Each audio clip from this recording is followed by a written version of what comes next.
Assalamualaikum warahmatullahi wabarakatuh. Perkenalkan, kami dari kelompok C akan mempresentasikan dokumen rencana penanggulangan keadaan darurat.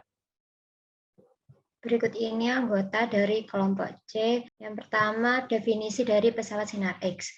Pesawat sinar X adalah salah satu alat yang digunakan dalam pemeriksaan radiologi untuk menegakkan diagnosa. Menurut Perkab Bapeten tahun 2011 tentang uji kesesuaian pesawat sinar X, radiologi baik itu diagnostik dan intervensi, uji kesesuaian pesawat sinar X adalah uji untuk memastikan pesawat sinar X dalam kondisi baik itu digunakan untuk pemeriksaan maupun tidak. Baik, selanjutnya keadaan darurat. Keadaan darurat merupakan keadaan bahaya, sedemikian yang dapat mengancam keselamatan dan kesehatan manusia, baik berupa kerugian harta benda atau kerusakan lingkungan, sebagai akibat dari adanya kecelakaan radiasi. Kecelakaan radiasi sendiri merupakan peristiwa yang tergolong tidak terduga diakibatkan oleh suatu kesalahan operasional, kegagalan fungsi, atau kondisi lain yang menyebabkan timbulnya efek radiasi dengan paparan berbahan radioaktif dan melampaui batas. Di pendahuluan berisi tentang latar belakang pembuatan dari RKPD itu sendiri. Yang pertama, faktor dari latar belakang pembuatan RKPD itu sendiri yaitu Bapeten yang mengawasi terkait ketenagaan nuklir. Pengertian dari Bapeten itu sendiri yaitu instansi yang bertugas melaksanakan pengawasan melalui peraturan, perizinan, dan inspeksi terhadap segala kegiatan pemanfaatan tenaga nuklir. Faktor yang kedua yaitu keselamatan radiasi harus diperhatikan. Nah, keselamatan radiasi sendiri adalah tindakan yang dilakukan untuk melindungi pasien, pekerja, anggota masyarakat, dan lingkungan hidup dari bahaya radiasi. Yang ketiga yaitu menurut pasal 16 ayat 1 tentang ketenaga nukliran. Nah, di dalam Undang-Undang RI nomor 10 tahun 1997 tentang ketenaga nukliran dinyatakan bahwa setiap kegiatan yang berkaitan dengan pemanfaatan tenaga nuklir wajib memperhatikan keselamatan, keamanan, dan ketentraman kesehatan pekerja dan anggota masyarakat. Lalu faktor yang terakhir, yang keempat adalah akibat dari kecelakaan radiasi itu sendiri, yaitu ada efek deterministik dan stokastik. Next. Baik, selanjutnya ada tujuan pedoman RPKD dan ruang lingkup.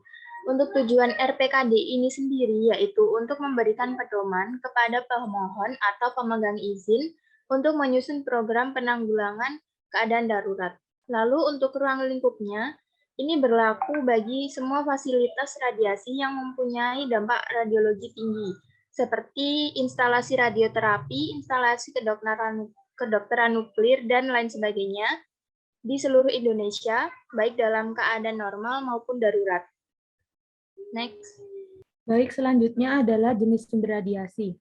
Jenis sumber radiasi pada kasus ini merupakan radiasi sinar X yang berasal dari alat pemeriksaan yang berada di dalam ruang radiologi milik salah satu laboratorium di Kota Semarang. Next. Baik, untuk selanjutnya yaitu ada potensi bahaya radiasi. Nah, yang potensi bahaya radiasi yang pertama yaitu ada bahaya radiasi bagi kesehatan manusia. Kecelakaan radiasi memiliki konsekuensi klinis yang bervariasi. Dampak dari kecelakaan radiasi dapat bersifat langsung maupun tidak. Contoh bahaya radiasi bagi kesehatan manusia seperti eritrema,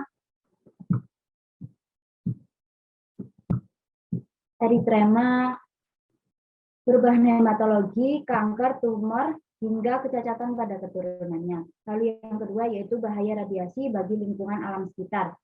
Bahaya radiasi juga bisa berdampak bagi lingkungan alam sekitar seperti radiasi nuklir, industri pertambangan, industri kimia, hingga kegiatan di rumah sakit yang terkait dengan pemeriksaan medis dan terapi penyakit, yang dimana dari semua itu menghasilkan limbah radioaktif. Jika limbah radioaktif tidak diolah terlebih dahulu, maka limbah tersebut memiliki potensi akan merusak lingkungan hidup di sekitarnya. Next. Klasifikasi kecelakaan. Berdasarkan uraian analisis potensi bahaya radiasi, dalam bagian ini potensi bahaya radiasi diklasifikasikan sebagai kecelakaan sedang, yang dampaknya pada hampir seluruh gedung rumah sakit. Pada saat terjadi kecelakaan radiasi, hal yang harus dilakukan adalah mematikan aliran listrik yang terhubung ke ruang radiologi, lalu menghubungi pemadam kebakaran dan melaporkan kepada Bapeten bahwa telah terjadi kecelakaan radiologi. Kemudian melakukan evaluasi tindakan penanganan sebagai upaya pencegahan dengan cara memastikan suhu ruangan radiologi berada pada kisaran 18-20 derajat Celcius ketika alat radiologi menyala. Lalu pastikan alat radiologi dalam keadaan mati ketika di luar kerja, agar alat tidak overheat dan memastikan adanya hidran di sekitar ruang radiologi. Next. Selanjutnya ada pelaporan. Pada saat terjadi kecelakaan radiasi, penanggung jawab dari pihak rumah sakit wajib menelpon pihak Bapeten atau melaporkan secara lisan kepada pihak Bapeten maksimal 1 kali 24 jam. Setelah dilaporkan melalui lisan, penanggung jawab membuat laporan tertulis mengenai detail dari kecelakaan radiasi yang terjadi.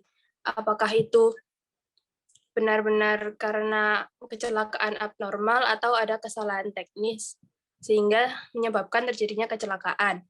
Laporan tertulis tersebut paling lambat diberikan kepada Bapeten 3 hari setelah laporan melalui lisan. Next. Oke, berikutnya unsur infrastruktur. Yang pertama ada organisasi penanggulangan keadaan darurat. Yang pertama ada Badan Penanggulangan Kedaruratan Nuklir. Penanggulangan kedaruratan nuklir adalah seseorang yang bertanggung jawab dalam pelaksanaan penanggulangan keadaan darurat secara keseluruhan. Ketua penanggulangan kedaruratan nuklir ini biasanya dilaksanakan oleh petugas instalasi atau koordinator kawasan atau pimpinan daerah setempat. Berikutnya ada pengendalian operasi. Pengendalian operasi merupakan seseorang yang menerima laporan adanya kecelakaan dan segera melakukan tindak penanggulangan. Pengendalian operasi ini hanya dilakukan oleh PPR atau petugas proteksi radiasi. Ini berikutnya ada pelaksanaan operasi yang sejajar dengan analis radiologi. Pelaksanaan operasi merupakan seseorang atau tim yang pertama kali datang di lokasi kecelakaan dengan tugas penanggulangan keadaan darurat. Pelaksanaan operasi terdiri dari pekerja radiasi dan satuan tugas pelaksana lain dengan keahlian penanggulangan kedaruratan. Misalnya ada tim pemadam kebakaran, tim medis, tim pengamat, dan sebagainya. Dan berikutnya ada analis radiologi. Analis radiologi merupakan pimpinan tim radiologi yang berada di lokasi kecelakaan yang berkewajiban meneliti bahaya radiologi. Analis radiologi ini dilakukan oleh PPR atau petugas proteksi radiologi senior. Oke, bisa di next. Baik, selanjutnya unsur infrastruktur yang kedua adalah koordinasi, yakni sistem hubungan antar organisasi yang terkait dalam fungsi penanggulangan. Dalam keadaan darurat ini, direktur rumah sakit atau pihak yang ada di daerah tersebut melaporkan kejadian tersebut kepada Bapeten, yakni secara telepon terlebih dahulu. Kemudian pelapor juga memberitahu kepada pihak pengendali operasi seperti petugas proteksi radiasi bahwa telah terjadi kecelakaan radiasi di instansi tersebut. Kemudian PPR mengecek kondisi tersebut dan melakukan analisis penyebabnya. Kemudian PPR berkoordinasi dengan pengendali operasi seperti pemadam kebakaran yang bertugas untuk memadamkan api saat terjadi kecelakaan tersebut, dan juga berkoordinasi dengan radiografer terkait penyebab masalah kebakaran alat radiologi itu dan bagaimana kejadian tersebut dapat terjadi. Kemudian apa hal yang harus dilakukan ke depannya dan mempertimbangkan juga kerugian akibat kecelakaan radiasi tersebut. Untuk yang ketiga yaitu tindakan penanggulangan. Berdasarkan kasus terbakarnya alat radiologi, dampak yang diakibatkan adalah khususnya ruangan radiologi dan hampir seluruh gedung rumah sakit terbakar. Jadi untuk langkah evakuasi karena kecelakaan ini disebabkan oleh kebakaran, maka yang pertama yaitu keluar dari gedung, yang kedua yaitu menghubungi petugas pemadam kebakaran untuk memadamkan api, lalu melakukan laporan kepada Bapeten. Setelah api padam dan keadaan sudah kondusif, maka kita melakukan surveying dan monitoring terkait penyebab terjadinya kebakaran pada alat radiologi dan pemeriksaan atas kemungkinan radiasi bocor akibat terbakarnya alat radiologi tersebut. Yes. Yang keempat. Yang keempat, perlindungan terhadap pekerja kedaruratan dan masyarakat.